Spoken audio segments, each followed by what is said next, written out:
Are we on? We're on. I want to welcome everyone here. For those of you who are online, we want to thank you for staying logged in, or I guess coming back, because we have a break between when we do sermons and then when we post our class. Thank you for being here. Julie Hillard, good morning. I understand you're watching. I can't see who's on my list, but somebody said, hey, Julie's watching, so I want to welcome you here. And for everyone else who's watching online, thank you for being here. We're going to try our best to be faithful and sharing the good news with you as well. And so if you're a member or you're a visitor, we just want to thank you for joining us this morning. For everybody else who's here, thank you for staying. I know we've kind of got you, what's that, horse collared? I mean, we kind of got you stuck in here. I mean, it's what, like 10, 11, like FERS isn't open, okay? So we know this. You don't have anywhere to go, so you might as well just stay here, but I'm thankful that you chose to stay here, and we pray that your time spent here will be valuable. Okay, so what I want to talk about this morning, this is going to be several weeks long, or at least several periods, classes, and sermons long. We're going to talk about the importance of having a story, of forming our own story, of sharing our story. And then I'm excited about later on, in a few weeks, we're going to talk about how the world, how creation has a story and what it sounds like and how we can join into that. But we're not there yet. So I want to talk a little bit about this. I think for some of you folks, you're going to hear this next word and you're just going to be like, oh, great, here we go again. But I want to talk about the word evangelism. So don't freak out. No, come back. No, seriously. People don't log off. Okay, no one actually left yet. But I want to talk about this idea of evangelism. And I want to make it sound a little less scary and definitely less professional than we've made it. Because there are, even in some circles, they're not called preachers, they're called evangelists, as though this is some special title. It's really not. And so I want to make it a little bit easier, and I want to break down what the word evangelism means, where it comes from, and what does it mean to be one. And I even want to talk about some of the misnomers of what we think about when we hear the word evangelism and how that's kind of skewed our thinking and even our actions. So, evangelism, what does it mean? Where did it come from? It's a Greek word. It's actually two Greek words.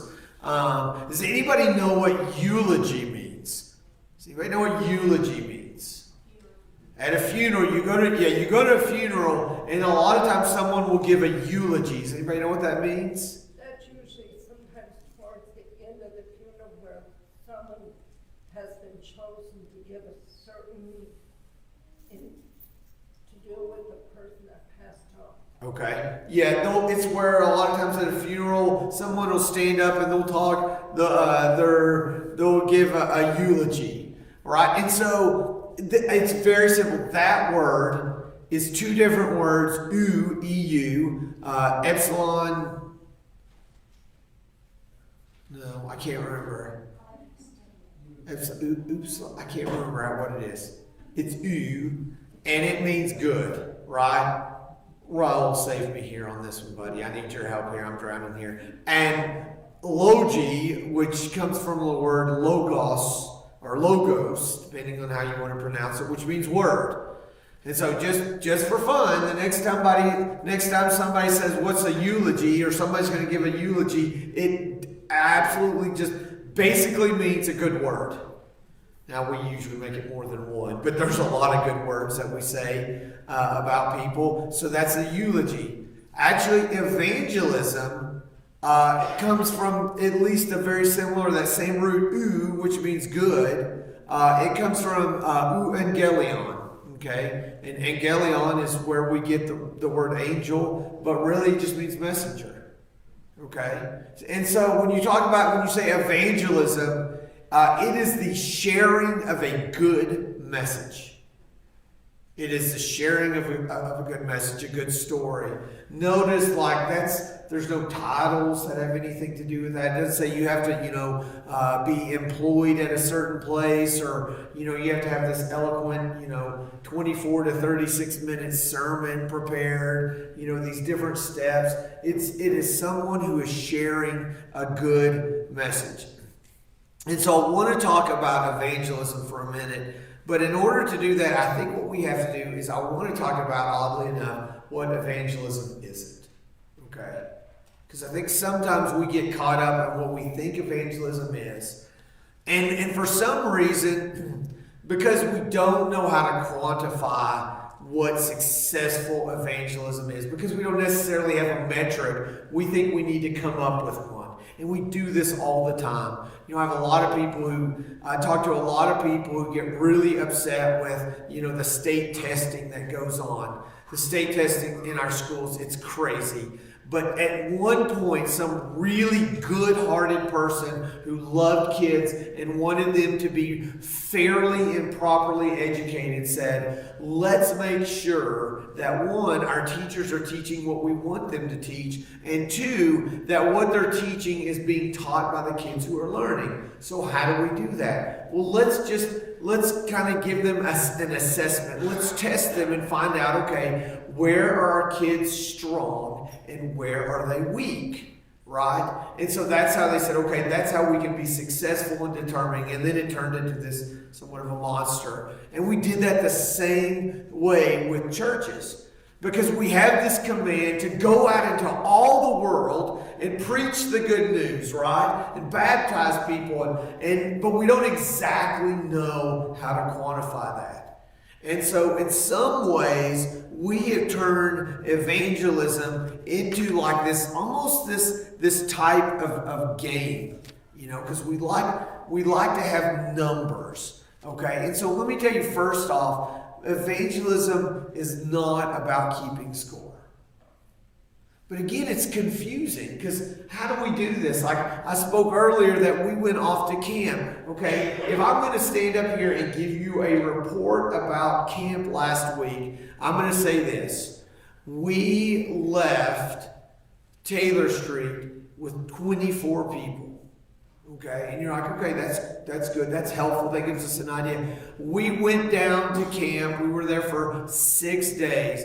In that time period, one camper was baptized. 2 more indicated that they wanted to be baptized, but they wanted to come home. Now that's from the whole group. There were 130 campers there.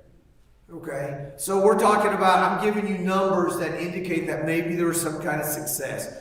We went there with 24. There was 130 total.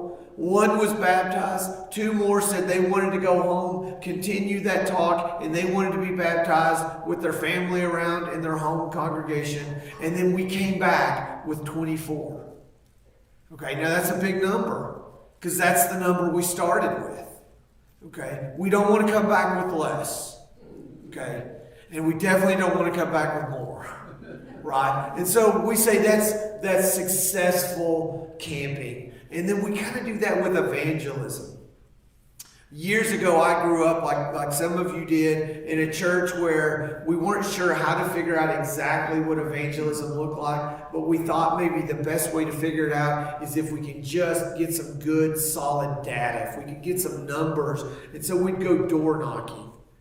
And so an evangelist would stand up the day after the Saturday where people went door knocking and said, we hit this many different roads, and we knocked on this many different doors, and we hung this many different flyers, and this many people answered. Or maybe we have some kind of, drive where we have people come in. We had 14 new visitors today, or we had 6 new baptisms, and visitors are great, and baptisms are awesome. But I don't want us to confuse evangelism with people sitting in pews and even people going under the water. Okay? Evangelism is way more than that. If evangelism was only about the number of people going in the water, we are meeting at the wrong place. Okay? If it's only about going under the water, we should be meeting about 3 hours later around the city pool, because we can baptize a lot of kids, whether they want to or not.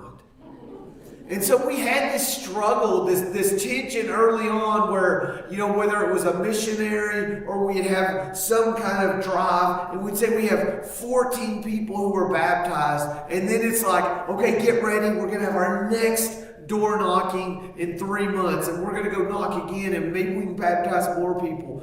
But we all know that it's not simply just, I'm going to go underwater. Like there's something more. There's this transformation that has to occur. And I believe you would say the same thing, because that's why you're here. You're here because of transformation, because that is symbolic of the fact that you were buried under the water, and you came up. You were immersed and you came up, and your life is changed, and you've been filled with the Holy Spirit. But we think, this is starting to get deep, theological, and what do I need to do next? And maybe you're thinking, what about the numbers? Well, first and foremost is that evangelism is not a game in which we're keeping score. Another thing is, and we'll talk about this later on, is that sometimes when we think evangelism is like a game, we think that there has to be our team and the other team. And any time that you have, when you set up an us versus them, you're in for trouble. People out there are not our opponents. Okay? Those are children who are loved by God. Okay? And we're going to talk a little bit more about that later, but I don't want us to think that we've got to go out against them. Our enemy is Satan. And he is working out there, and he's trying to dig in right here between each one of us and inside each one of us. That is who our enemy is. And so I want us to remember that as we think about what evangelism is or isn't. I want you to know that evangelism is not a place where we talk about winning. Because if we get caught up in winning, it means that someone else is losing. That we have to find a way that we're fighting against these people out there. Evangelism is not a sprint where you have to go full bore, all in, head first, all of the time. It just won't happen. And if you don't believe me, read the Gospels and read about Jesus, who consistently went away to be alone. He had to have time to recharge. It's not like I got to go all in all the time. Okay? It is not a sledgehammer versus a nail type of mentality. And some of us grew up with that. Some of us grew up with this is how it has to work. And for some people, that's how it works. Some people need to hear that. I have a friend of mine who is a minister in New Mexico, and he had someone look at him and say, "You're living a life of sin, and you need to leave it." And that spoke to him, and he's like, "You know what? I'm right." Or he's right. I am living in a life of sin, and I need to leave it. But for a lot of people, especially in this environment, in this culture where people feel like they're getting sold to every day, that's not what they want. And I think door knocking was effective 30, 40 years ago. I think it's much less effective now. But I don't think we should give up and say it's impossible. In fact, over this last week, as I've been studying, I am more excited about the idea of sharing stories with people than I have ever been. A year ago, 2 years ago, 3 years ago, especially when we were all so busy and people weren't thinking a little differently than we have post-pandemic or near post-pandemic is this idea of like, you know what? There's got to be something else than what's going on in this world. I believe personally that people are tired of fighting. I really do think people are starting to get tired of an us versus them. It is exhausting to always draw the line and fight over politics or race or anything else you want to name it. I mean, we're drawing lines all the time. I think people are getting exhausted by that. I think people are looking for something differently. And then the last one is this. When we talk about evangelism, sometimes we equate it to sports in the fact that we think that everything is riding on us. Okay? Evangelism is not bottom of the ninth, 2 outs, full count, runners at the corners, you're down by 1. And if you can get a solid hit, like you win the game. If you miss, it's over and all is lost. Okay, that is not what evangelism is. And I really want to underscore that because I think a lot of us, and we're going to talk about this next week, because I want you to think about this question for next week. Why are we so dadgum afraid of evangelizing? Why are we afraid of sharing our stories? So my homework already, you can write it down, is I want you to list as many reasons as why evangelism scares the church to death. And why as people, as corporately and as individuals, why do we not want to do it? Okay?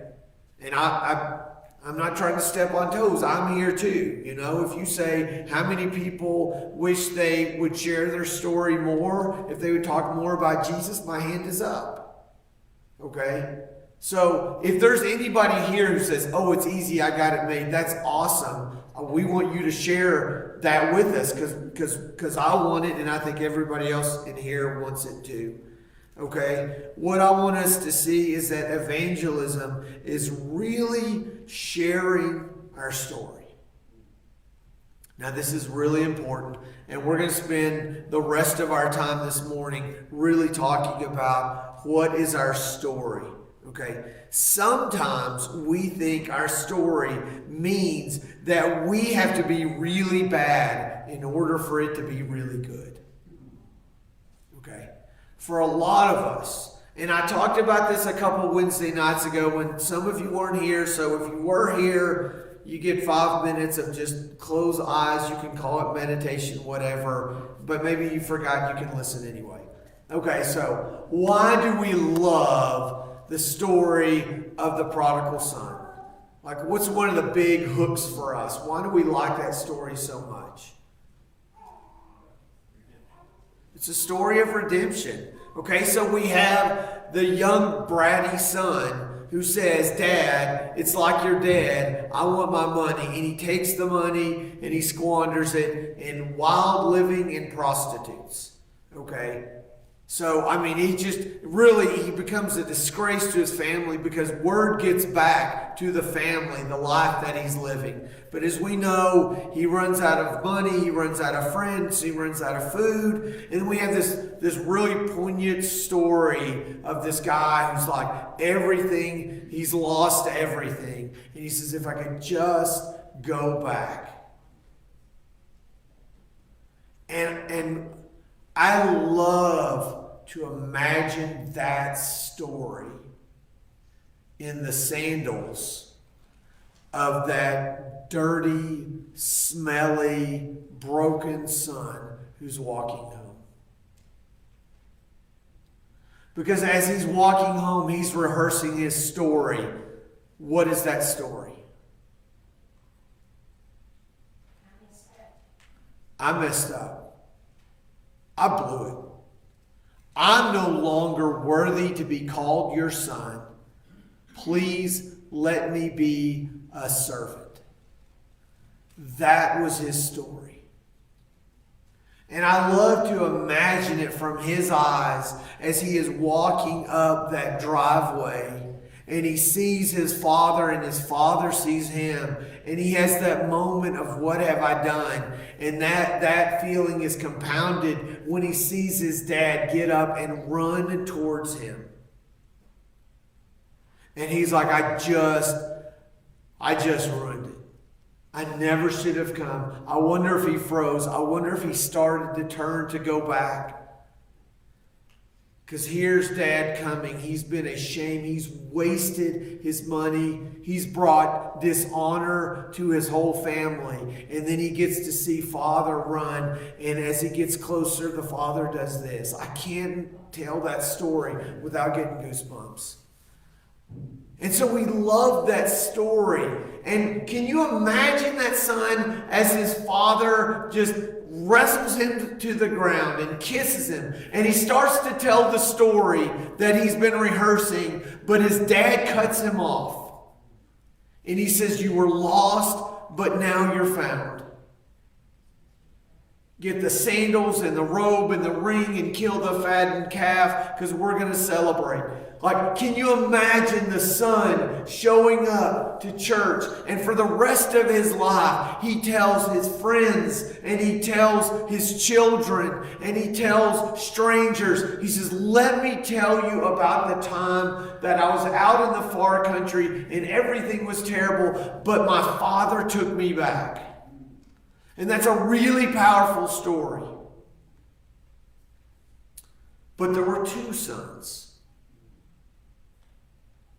And this is something that as we were looking at this, Lance and I were discussing this a couple weeks ago, and we kind of had one of these aha moments. And it's why I encourage you to always continue reading and being a student of the Bible. Because I've looked over Luke 15 1,000 times, but as we're talking about this, all of a sudden we had this light bulb as we're talking and realized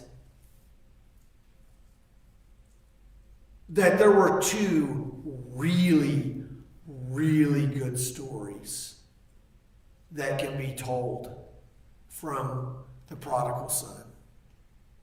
Now, full disclosure, the prodigal son is not the story about a son coming home. It's about the father who welcomes him in, right? I mean, we look at the rest of Luke 15 and we see that.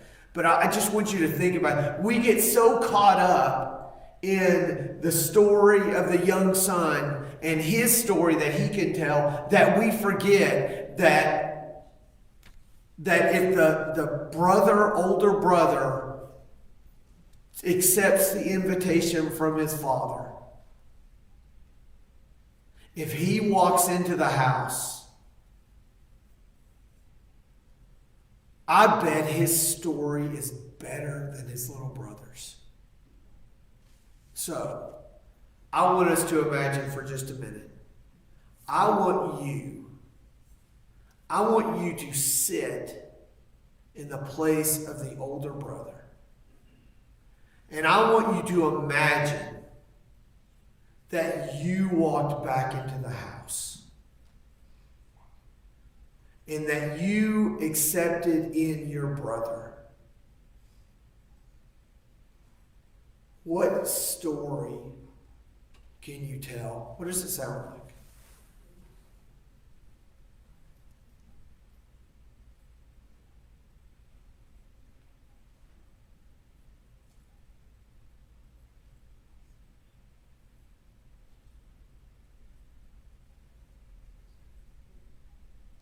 What do you think he would say if somebody said, tell me your story?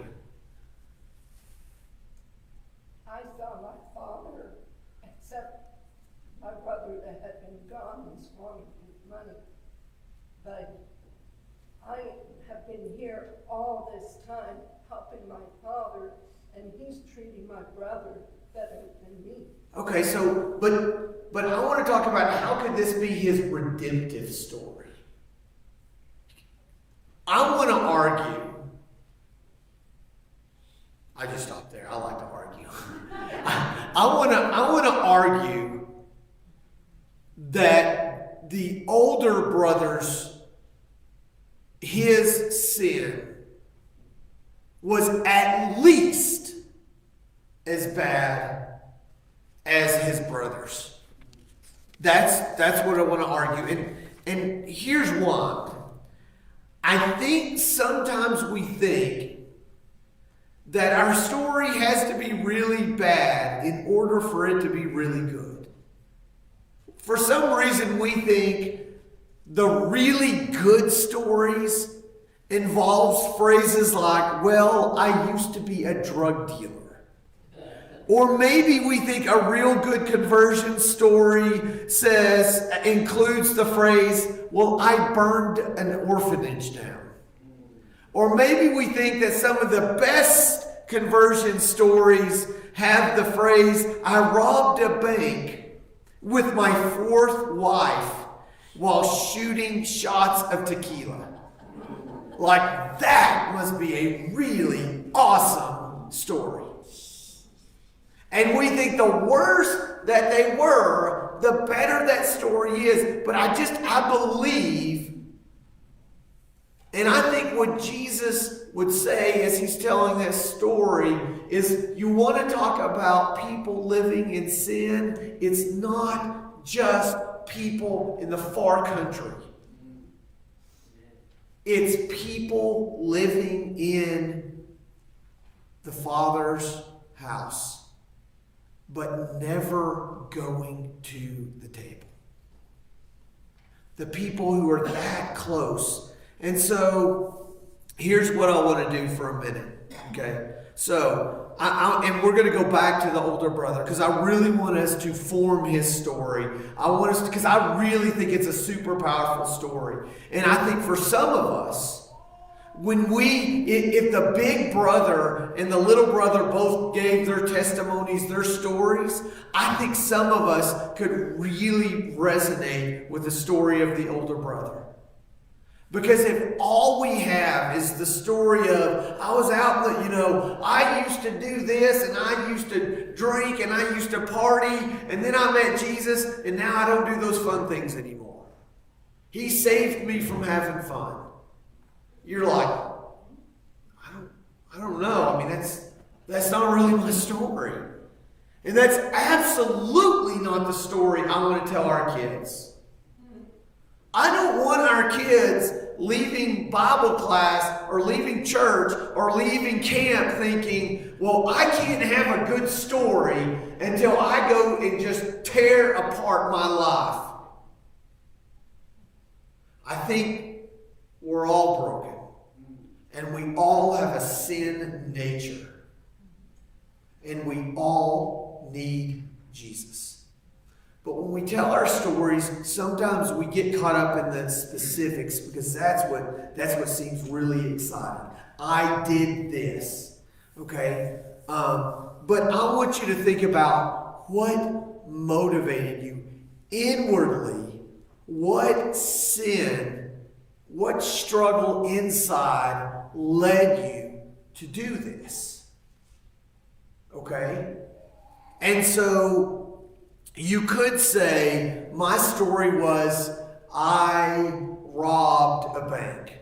That is my story. But what's the real issue? Is it really about a ski mask and a gun? Is that what the real sin is?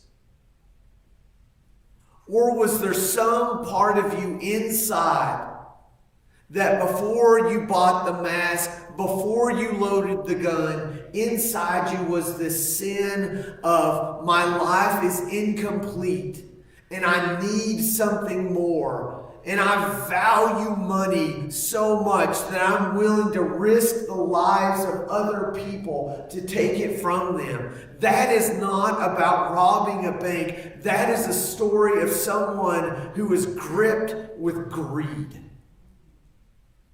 I was greedy. Now, not everybody has the story of, and that greed led to 5 to 10 in federal prison. Okay? But think about that. We can't all say, yeah, I've been there. I know what it's like to open up that bank door and say, put your hands up. But what if you say, my story is about the greed that was in my heart, that wanted to take things that weren't mine because I couldn't be satisfied with what I had. Now all of a sudden, there's a lot more people who can say, I know what you're talking about. I know what it's like to be greedy. You know, some of your stories, part of my story, involved alcohol at an age in which it was illegal for me to consume. My early high school years, I entered into that. And I could tell you lots of stories about way before I was of age to drink. That's what I was doing. And I could talk to you about hiding it. I could talk to you about fake IDs. I could talk to you about how I managed to get enough alcohol for me and all my friends and one of my friend's little brothers.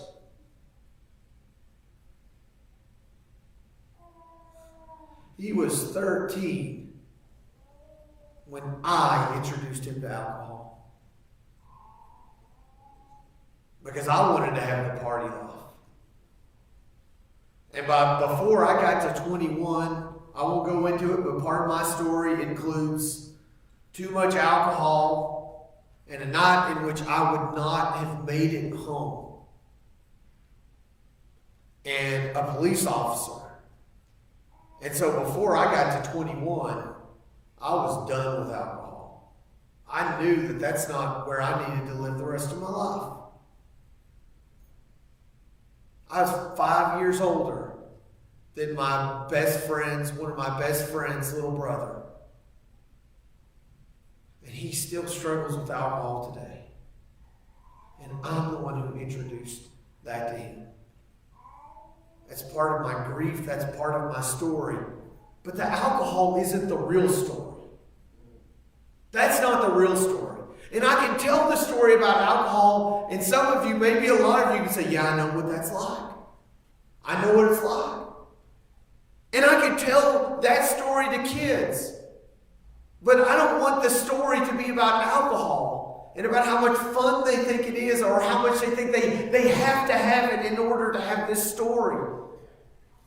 Really, my story is about my insecurities of who I was and how I hated myself. And if I could get near alcohol, that made me run away from my real problems and pretend that I was somebody who I wasn't because I hated myself. And so I can tell a story about alcohol, and some people can tell a story about substance abuse, but really the story is about I felt worthless as a person, and as a result, I acted out on that. And so again, think about this. Think how your story is changed. Because when I talk about alcohol, first of all, I'm limiting the number of people who have experienced that. And two, I have to be careful because I could be glamorizing it. Or I could be almost encouraging it like, well, that's what you need to do. But instead, I want to say, you know what? I was struggling with my self-worth.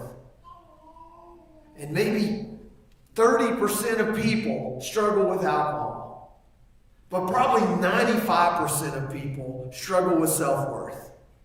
And so when I say I was struggling with my identity and who I was, all of a sudden, it's not a story about wild parties. It's not a story about how much or what kind of liquor I drank. Okay? It's a story about deep down what my sin was. I didn't believe that I was valued by God. And I didn't believe that the sacrifice of Jesus was enough to make me valuable. And that's a story that people can connect with. And so I want you to think about this. When you're talking about the story, okay, and you can write this down if you want to, or you don't have to, but there's 3 fill in the blanks I want you to think about. The first one is this: I was blank. Okay, and again, we're looking at the heart issue. Okay, I was a drug running, whatever. It was I was insecure. I was greedy. You fill in that blank. I was full of hatred. Right? What is that was compelling you to do those outward acts? What was that inward thing? The second fill in the blank is, but God blank. Okay? But God blank. What does that story sound like? This is a fill in the blank that really resonates with a lot of my students that I've had out at the prison. Because you think you got good stories. They've got stories. But it all comes down to we're broken inside. Maybe it's arrogance. Maybe it's apathy. Maybe it's just brokenness we feel inside. I was blank, but God blank. So I won't tell you the whole story because I don't want to glamorize it, and I was broken, and I was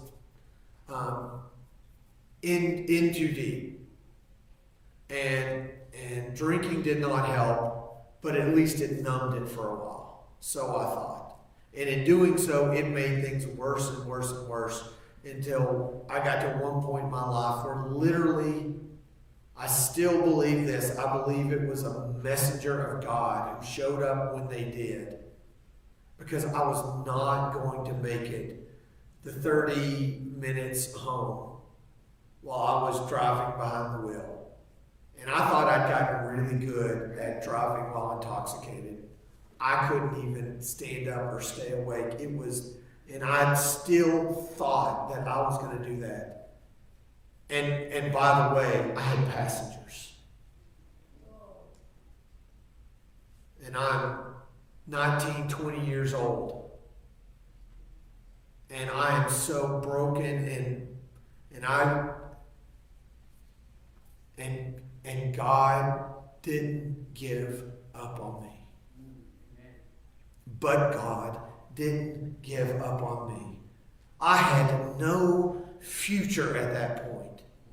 And I don't mean this in a bad way. Don't misunderstand me, because, I think I love NMJC. It's a fantastic. I was going to this little junior college. I was an undecided major.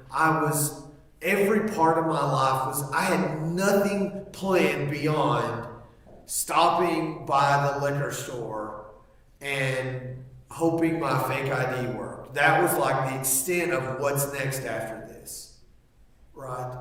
That's just what it was. And nothing, I saw no future. I was broken by my past, but God offered me a future. And I felt later on, as the days and weeks progressed, I really felt like I had to do something. And God had given me a second chance, or third or fourth or fifth chance. I'd lost count. But I've just got to change my life. And it's because I believed that God had given up on me. And I'd love to tell you that's the last time that God had to remind me that He loved me. But it wasn't. But my story is about my brokenness, but God continually reminds me that I am loved and I'm a child of His, And so we have I was blank, but God blank, and now I blank. So think about filling in those. When you say, I want to develop my story, what does it sound like? I was blank, inward struggle, okay? But God blank. Here's how he came and worked into my life, and now I blank. Now I know that I have a future. I want you to think about that story and what it sounds like. You know, when we talked about this several weeks ago, we talked about the parables. Stories are so powerful. I mean, we spend billions of dollars reading and watching and creating stories. It's what people want to see and hear, it's what draws them in. So I want you to think about what your story is. I was blank, but God blank, and now I blank. I want every one of you to start forming your story. And I'm going to reiterate this later on, but right now I'm going to step on toes. I'm going to say this, and it's probably going to hurt some of your feelings. So be it. I'm here to hopefully comfort the challenge and challenge the comfortable. Okay? So here's what I think. I don't think, I want to make sure I wrote this, I don't mess this up. Do I have this written down? I got to share some of this last week at camp.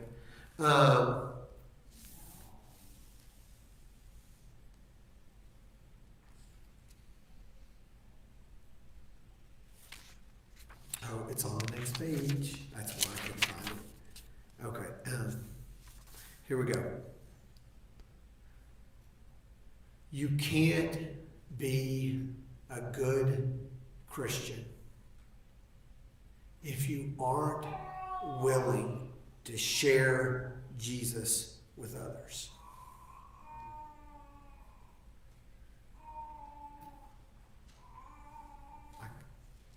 I believe that. And if you don't believe me, cross-examine scriptures and find out the place where Jesus says, okay, you've got it, I loved you, go live on an island, you don't have to tell anyone, live in seclusion, and that's awesome. That is never, ever, ever, ever, ever a part of the gospel. Nowhere does he say, learn it, accept it, believe it, and hold it in tight. Christianity is sharing your faith. And I'll go so far to say is if you're not sharing your faith, maybe you're really not following Jesus. And that's hard. Because when we think about evangelism, it's really scary. We're going to talk about why sharing your story is difficult next week. But I want you to think about how important it is for you to realize that really one of the biggest parts about being a Christian is that you share the story of Jesus with other people. So I want to do this. We have 3 minutes left, and I want us to do this together. I want you to help me out. Okay, and remember these things. For those of you who wrote it down, I was blank, but God was blank, and now I blank. Let's go back to Luke chapter 15. The older brother, he confronts his father. He says, why did this happen? And the father says, you know what? Everything that I have is yours. You've always been with me. And let's pretend the story goes on and the brother walks into the house. And 2 months later, somebody says, tell us your story. He's going to say, I was what? I was jealous. I was angry. I was bitter. I was full of rage. I was looking for revenge. I was righteously indignant. Okay? We don't have to get into the specifics about, I worked this and I did this. Just inwardly. Okay? He says, but my father what?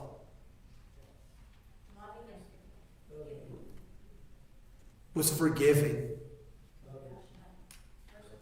Was merciful. Listen to this. How about this? What about this? What if he says, but my Father invited me into the house? That's the same story of the younger brother. The story of the younger brother was, I was full of sin, but my Father let me back in. The older brother was, I was full of sin, but my Father let me back in. And now I blank.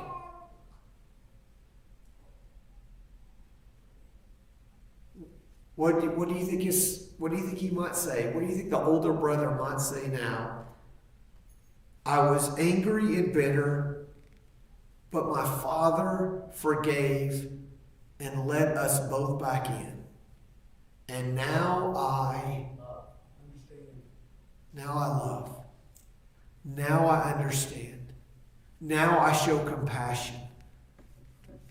Now I have mercy. Listen, that's only like one paragraph. And that can be one of the most profound, most impactful testimonies that people can hear. You don't have to go to the far country to have a story of being touched by God and how He's still transforming you today. I really, really want you to think about your story this week. I was blank, but God blank, and now I blank. And think about how you can form that story. Because next week, we're going to talk about sharing that story. Why it's important, who needs to hear it, and why as Christians we are absolutely called to do that. That his story and our story are shared with other people. We're right at 45 minutes. Again, thank you for staying. Thank you for being a family that is still telling God's story to me and allowing me to accept who I am and accept the love that He has. You have been so gracious. Thank you for being with us this morning. I want to close us out in prayer and we'll be dismissed. Father God, I thank you for being a God who sees our sin. Whether that sin is committed in the far country or behind the back door. And you offer us forgiveness. And you welcome us in. May we share that story of a God who forgives His children and who has a place for them at the table. God, may we seek you every day, and may we invite others along that road as well. It's the name of Jesus that I pray. Amen.